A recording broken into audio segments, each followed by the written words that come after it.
Can Batman escape the sights of Deathstroke the Terminator, or is it all already too late? Well, let's hop into the pages of Batman The Adventures Continue issue number 6 and find out together. So then, picking up from where the last issue left off, we discovered that the whole reason Deathstroke had come to Gotham in the first place was because he was hired by Lex Luthor, but the money is only a small factor in why Slade wants this job. After all, it's not like Deathstroke is the first assassin who took a job to kill Batman, and all those other assassins didn't work out, so you knew there had to be an ulterior motive here, but more on that in a minute. After priming the pump for weeks, Slade finally thinks he's ready to strike. He takes over the bat symbol, knocking out poor Jim, who probably shouldn't keep getting knocked out at his age just to try and get Batman's attention. Deathstroke attempts to bait Batman by saying that he's finally found Firefly's hideout, but that the Dark Knight will have to stop him from killing Linz. And it turns out threatening the life of a supervillain is just that easy to force a team up with Batman.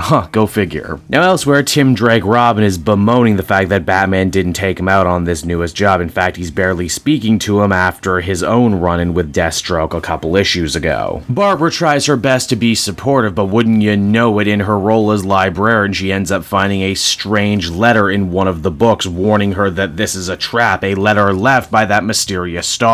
Now back over with Batman and Deathstroke, they find themselves at the Gotham Dam. The place has been rigged to blow, and they figure this fits pretty closely with Firefly's new MO, causing a lot of destruction. Here is probably my favorite part of the issue too, because we get to see Batman go full Sherlock Holmes here, breaking down all the evidence he has and realizing that none of this quite adds up. For one, Batman notices that for a guy named Firefly, Garfield Linz's gimmick is all over the place these days, stealing bugs, blowing up buildings. And when Batman actually does manage to get a good look at Firefly, he realizes everything is wrong. The inflection in the voice is off, and he's wearing lifts in his shoes that should make him way taller. After a very short battle, Batman realizes that this Firefly is now and has always been a fake, played by Sunny, Deathstroke's young female protege. But now it would seem the Terminator has the Dark Knight exactly where he wants him and is ready to give it to him with everything he's got, including his special Hephaestus sword. We had caught a brief glimpse of this thing in the previous issue, but Deathstroke further elaborates on what exactly it can do. Apparently, it's made of such a special metal, and it's so completely sharp that even its vibrations can create cuts. Furthermore, Slade does the classic villainous rant wherein he reveals what his plan was. You see, he just doesn't want to kill Batman, that would be too easy. He wants to actively replace him. That's why he didn't just try and kill him at first sight. That's why he's been grooming Batgirl and Robin this whole time. In fact, he even says this issue he has a way with young people.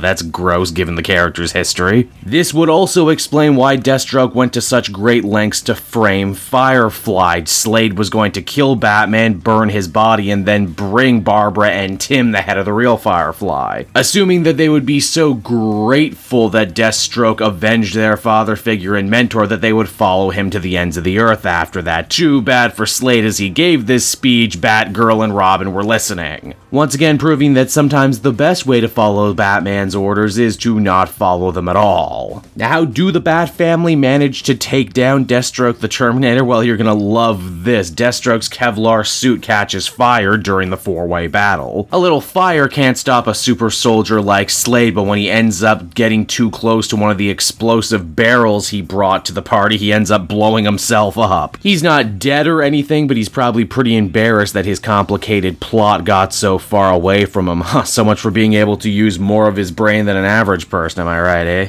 Now, Deathstroke may have been defeated, but he was never really Batman's main concern. Now, that would be the mysterious stalker that's been going after the entire Bat family, the person who actually helped them in this situation. It also means that whoever this mysterious stalker is knows who Batgirl is, which means he probably knows who the whole Bat family is, which is a terrifying thought as the comic comes to a close. And so that was Batman The Adventures Continue, issue number 6, and overall I thought it was a fairly strong finale to this arc that also does a good job setting up the much bigger story of who this mystery man is. And considering that the next arc promises something with Azrael, if I had to make a bold guess here, I'm gonna say maybe this new comic version of Jason Todd splits the difference between him and John Paul Valley, in the same way the animated series universe split the difference between Jason and Tim. This was pretty fun material with Deathstroke. I like that he always had this creepy undercurrent to him this whole time, though I will admit he did get defeated rather easily, didn't he? Overall, I think I'd feel comfortable giving this one a 7.5 out of 10. Was pretty good. Really interested, though, to see where the next arc is going to take us.